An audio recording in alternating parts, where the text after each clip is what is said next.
नमस्कार दोस्तों, स्वागत है आप सभी का नॉनस्टॉप स्टडी के इस वीडियो लेक्चर में, जहां पर हम पढ़ रहे हैं मध्य प्रदेश का इतिहास। पाषाण काल में मध्य प्रदेश की स्थिति को हम देख चुके थे। उसमें पुरा पाषाण काल से लेकर हमने मध्य पाषाण कालीन स्थल के विषय में चर्चा की थी। अब हम इसको आगे ले चलते हैं। तो हम देख चुके थे कि पुरा पाषाण काल, मध्य पाषाण काल,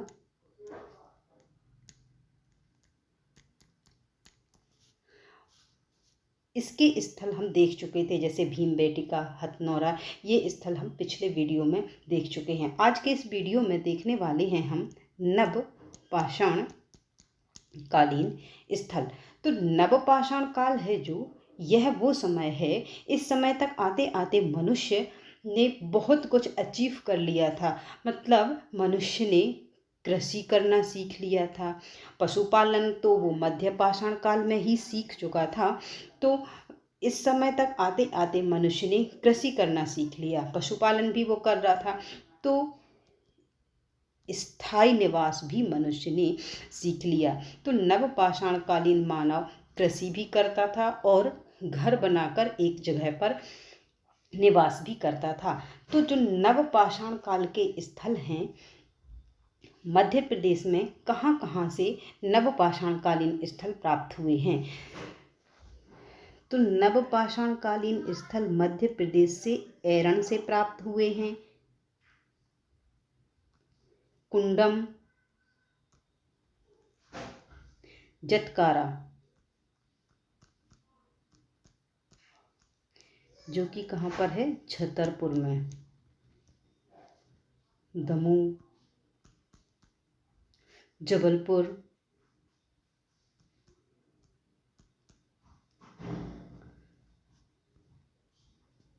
होशंगाबाद, होशंगाबाद में आदमगढ़ से। देखिए, ऐसा नहीं है कि यदि पुरा पाषाण कालीन स्थल एक जगह से प्राप्त हुए हैं तो वहाँ से नव पाषाण काल के साक्ष्य प्राप्त नहीं हो सकते। मानव जहाँ पर रह रहा है वहाँ पर, वहीं पर तो उसने विकास किया, तो वहीं आसपास हमें पुरा पाषाण कालीन साक्ष्य भी प्राप्त हुए हैं, मध्य पाषाण काल के और नव पाषाण काल के साक्ष्य भी प्राप्त हुए हैं। सागर आदि जगह से हमें नव पाषाण काल के साक्ष्य प्राप्त हुए हैं मध्य प्रदेश में। इसके बाद पाषाण काल के बाद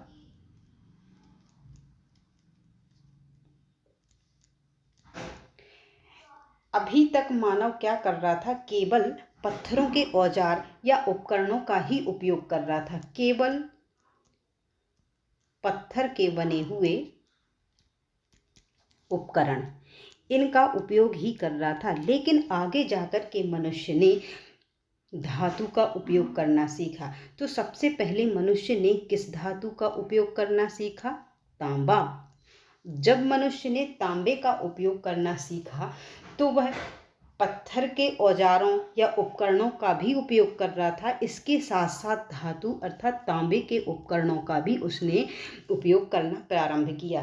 तो ऐसा समय जब मनुष्य ने तांबा और पत्थर या पाषाण, इन दोनों के उपकरणों का उपयोग किया, तो उस समय के काल को कहा गया ताम्र पाषाण काल।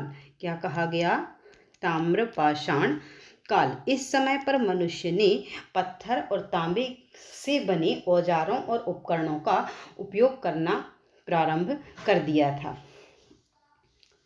तो जो ताम्र पाषाण काल है, इसको हम 3 भागों में डिवाइड करते हैं। एक तो हड़प्पा पूर्व काल, इसका जो समय माना जाता है 3500 ईसा पूर्व या 3500 बीसी से 2500 ईसा पूर्व। हड़प्पा काल,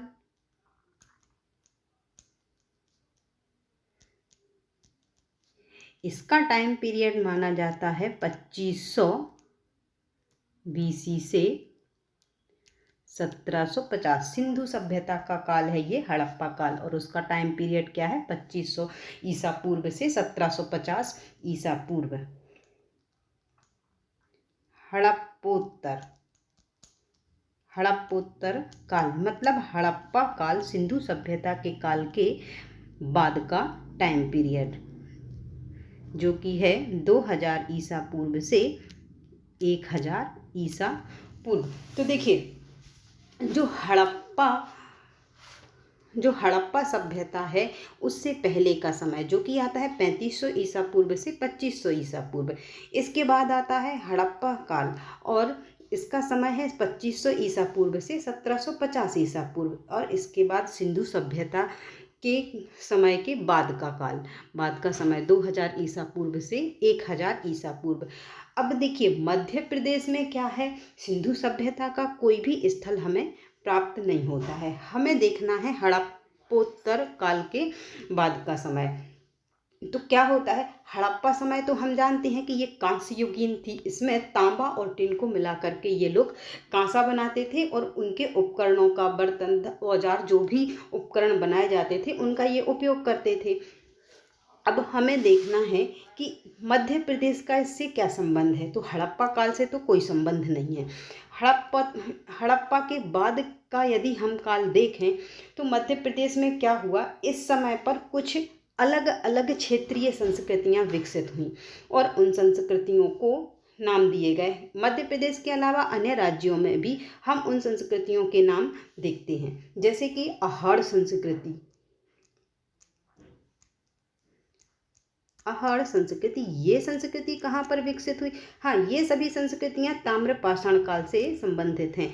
अहाड़ संस्कृति है जो ये राजस्थान में विकसित हुई। कायथा संस्कृति, हमें इसी के विषय में पढ़ना है क्योंकि ये मध्य प्रदेश की संस्कृति है।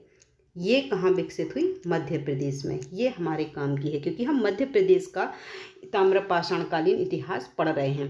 कायथा संस्कृति ये कहाँ पर विकसित हुई? मध्य प्रदेश में। और सबालदा संस्कृति, ये संस्कृति कहाँ पर विकसित हुई? ये हुई महाराष्ट्र में। कहाँ पर विकसित हुई? महाराष्ट्र में। सबालदा संस्कृति के बाद एक संस्कृति विकसित हुई, प्रभास संस्कृति। ये जो विकसित हुई ये गुजरात में विकसित हुई। तो देखिए ये हमें केवल इसमें नाम याद रखना है कि अहाड़ संस्कृति कहाँ विकसित हुई? राजस्थान में। कायथा संस्कृति को हम अभी आगे पढ़ रहे हैं। सबालदा संस्कृति महाराष्ट्र में, प्रभास संस्कृति गुजरात में। नबदा टोली संस्कृति ये कहाँ पर विकसित हुई? मध्य प्रदेश में। तो कायथा संस्कृति और नबदा टोली संस्कृति, इनके विषय में हम आगे देखते हैं। कुछ और संस्कृतियां हैं। चिरांद संस्कृति,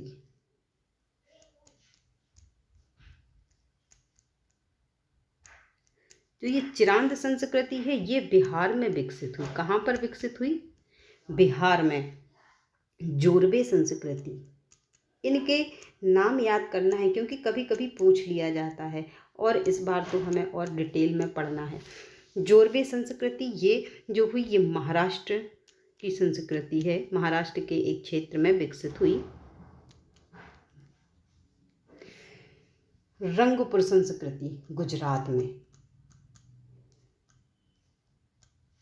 ये कहाँ पर विकसित हुई?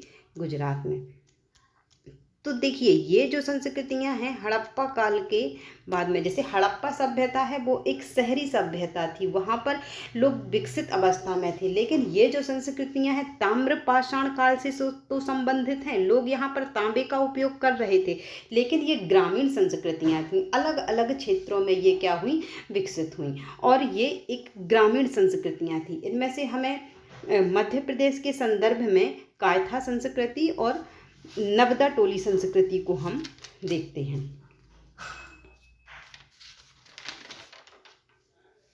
तो देखिए जो कायथा संस्कृति है हाँ, एक और ये जो संस्कृतियां हैं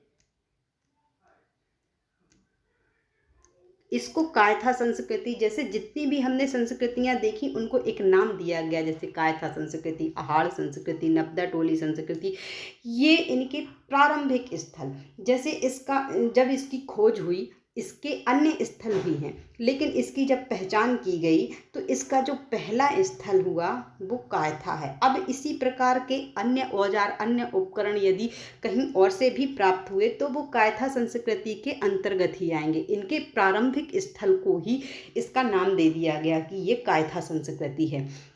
अब जो कायथा स्थल है, संस्कृति तो कायथा है, लेकिन ये कायथा है जो ताम्र पाषाणकालीन स्थल है। तो जो कायथा स्थल है ये कहाँ पर है? ये है उज्जैन में। कहाँ पर है? अब हमें क्या याद रखना है कि जो कायथा है ये ताम्र पाषाणकालीन संस्कृति से संबंधित है, और है कहाँ पर ये स्थल?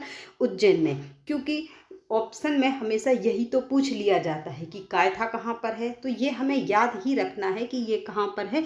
उज्जैन में। और है क्या? ताम्र पाषाणकालीन स्थल, ये भी हमें याद रखना है, ताम्र पाषाण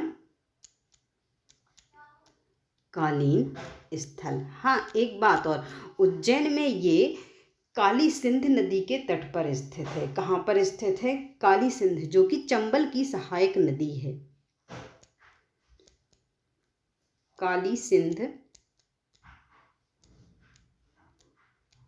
नदी के तट पर स्थित है।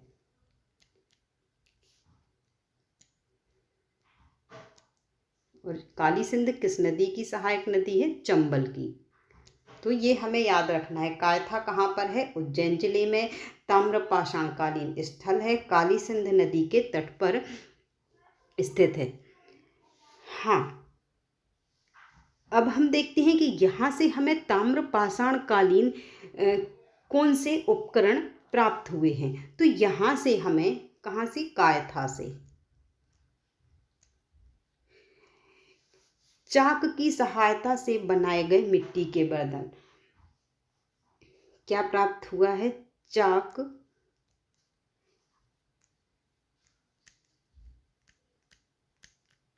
की सहायता से बने मृद भांड या मिट्टी के बर्तन। मृद भांड को बोला जाता है, मिट्टी के बर्तन को ही मृद भांड बोला जाता है। चाक की सहायता से बने मिट्टी के बर्तन प्राप्त हुए हैं। और यहाँ से हमें तांबे की चूड़ियाँ प्राप्त हुई हैं। क्या मिला है? कायथा से हमें तांबे की चूड़ियाँ, कुल्हाड़ी भी प्राप्त हुई है यहाँ से हमें, और पत्थर के सूक्ष्म हथियार। अब देखिए, ताम्र पाषाण का तांबे के औजार भी और पत्थर के औजार भी, तो यहाँ से हमें पत्थर के सूक्ष्म हथियार,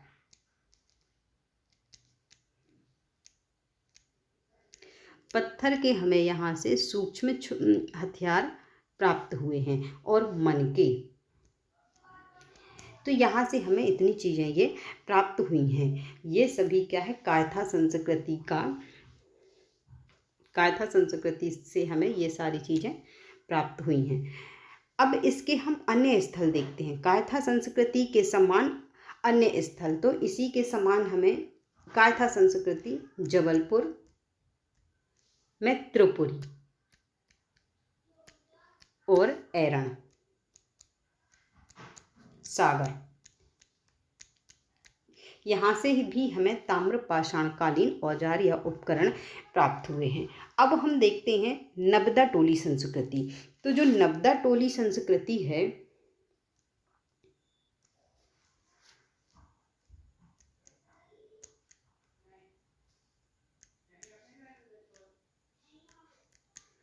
नब्दा टोली संस्कृति या मालवा संस्कृति, इसी को बोला जाता है, या मालवा संस्कृति।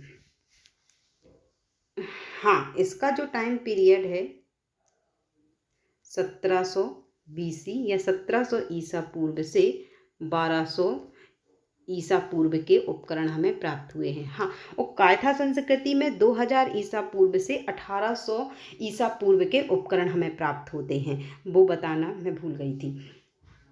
और नवदा टोली से हमें 1700 ईसा पूर्व से 1200 ईसा पूर्व के उपकरण प्राप्त होते हैं।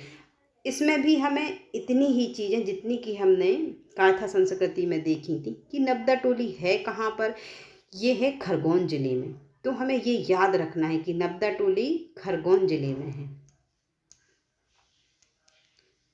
ताम्र पाषाणकालीन स्थल तो है ही, क्योंकि हम तो पढ़ ही रहे हैं ताम्र का पाषाणकालीन स्थल। तो नवदा टोली खरगोन जिले में स्थित है और ताम्र पाषाणकालीन स्थल है, ये याद रखना है, ताम्र पाषाणकालीन स्थल। और नर्मदा नदी के तट पर स्थित है। नवदा टोली नर्मदा नदी के तट पर स्थित है। कहाँ पर स्थित है? नर्मदा नदी के तट पर। हाँ, और यहाँ से हमें सुनियोजित बस्ती के प्रमाण प्राप्त हुए हैं। क्या प्राप्त हुए हैं यहाँ से? सुनियोजित, यहाँ से हमें बस्ती के प्रमाण प्राप्त हुए हैं। कहाँ से? नवदा टोली से सुनियोजित बस्ती के साक्ष्य मिलते हैं हमें यहाँ से। और लाल काले रंग के मृतभांड,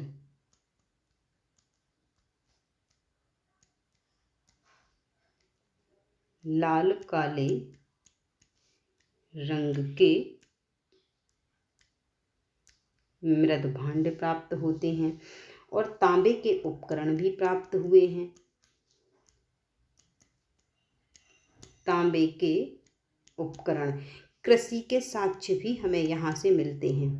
कृषि के साक्ष्य, वृषभ की मूर्तियों के प्रमाण भी मिले हैं।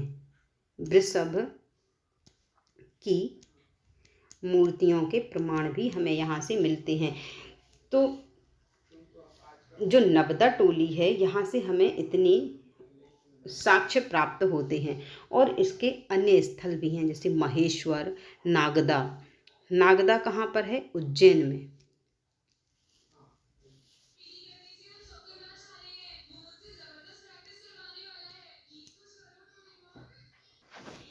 कि इसके बाद आता है लौह काल। ताम्र पाषाण काल के बाद हम अध्ययन करते हैं लौह काल का। तो जो लोहे के औजार हैं, यदि हम विश्व के संदर्भ में देखें तो 1300 ईसा पूर्व से आरंभ हो गया था विश्व में लोहे का उपयोग करना, प्रयोग करना। और भारत में भी लगभग इसी समय, कब? 1300 ईसा पूर्व में लोहे का उपयोग करना आरंभ हो गया था। तो इसका लौह काल का जो टाइम पीरियड है 1000 ईसा पूर्व से 500 ईसा पूर्व, इस टाइम पर इसके बीच में लोहे का उपयोग करना मनुष्य ने सीख लिया था। लौह युग की जो संस्कृति है मध्य प्रदेश में, हमें इसके कहाँ कहाँ से साक्ष्य प्राप्त हुए हैं हमें ये देखना है। तो जो लौह काल संस्कृति है, लौह काल का जो समय है, उसके साक्ष्य हमें मिलते हैं भिंड, मुरैना और ग्वालियर क्षेत्र से। कहाँ कहाँ से मिलते हैं? भिंड, मुरैना और ग्वालियर,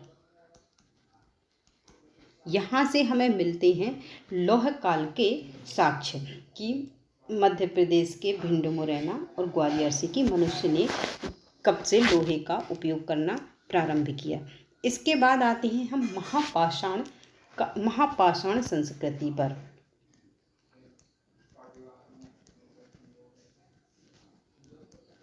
तो देखिए, महापाषाण संस्कृति है जो वैसे भी दक्षिण भारत की संस्कृति है। कहाँ की है? दक्षिण भारत की संस्कृति है। इसमें देखिए, इसमें क्या होता था कि जो दक्षिण में जो समाधान की प्रक्रिया होती थी, उसमें बड़े बड़े पत्थरों से ढक दिया जाता था। और इस संस्कृति को कहा गया महापाषाण, क्योंकि बड़े बड़े पत्थरों का उपयोग करके बड़े बड़े पाषाण का उपयोग किया गया, इसलिए इस संस्कृति को कहा गया महापाषाण। तो ये ज़्यादातर कहाँ प्रचलित थी? दक्षिण भारत में। जो महापाषाण संस्कृति है दक्षिण भारत में प्रचलित थी। तो उत्तर भारत में इसके कोई साक्ष्य नहीं मिलते। फिर भी रीवा और सीधी क्षेत्र से, कहाँ से? मध्य प्रदेश के रीवा और सीधी क्षेत्र से, ये याद रखना है, दो स्थल, रीवा और सीधी क्षेत्र से महापाषाण काल की संस्कृति के साक्ष्य प्राप्त हुए हैं। इसके बाद हम अध्ययन करेंगे वैदिक काल में मध्य प्रदेश की। वैदिक काल में मध्य प्रदेश की स्थिति क्या थी। आज की वीडियो में बस इतना ही। अगली वीडियो में हम वैदिक काल की चर्चा करेंगे कि वैदिक काल में मध्य प्रदेश में क्या क्या घटनाएं हुई। तो आज की वीडियो हम करते हैं यहीं पर समाप्त। धन्यवाद।